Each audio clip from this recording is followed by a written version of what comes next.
So today we will start with the long division method, as in the previous video we had completed up to values of the polynomial and zeros of the polynomial. So what is the method of long division?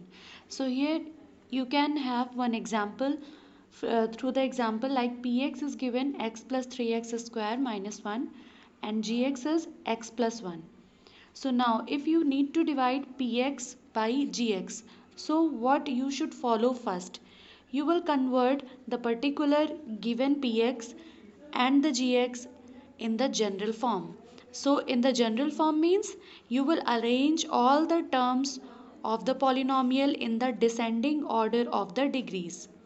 Okay, so here I have px, I have arranged it in the descending order of the terms of the polynomials. So here 3x square will be your first term, then x, and then minus 1, because here x to the power 0.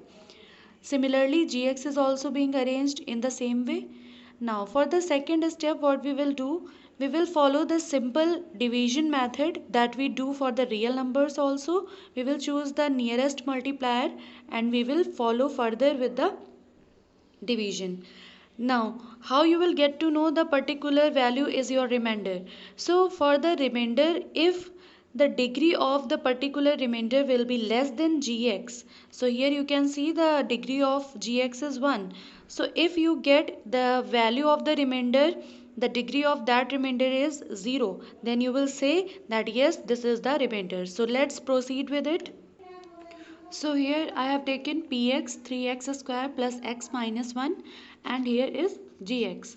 So now I will choose the nearest multiplier for dividing this 3x square to 0, means it should be become 0 after minusing it.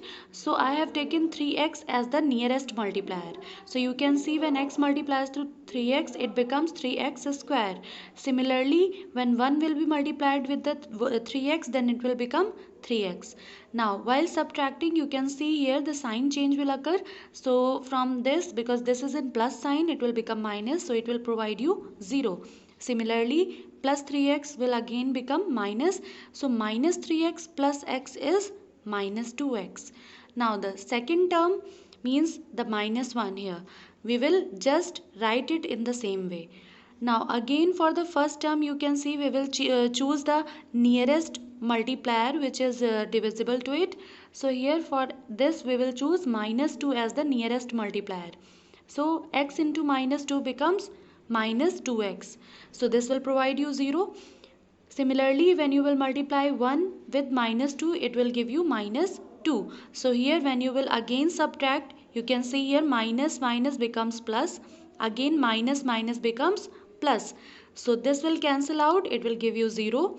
And similarly, because this is minus minus plus, so plus 2 minus 1 gives you 1. So here the degree of 1 is 0. So yes, this is your remainder.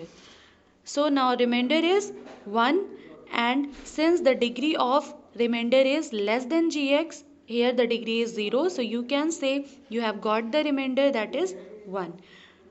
Now in the step 4, you will just mark all the things that you have got, as px is 3x square plus x minus 1, gx x plus 1, and here qx is 3x minus 2 and rx is plus 1.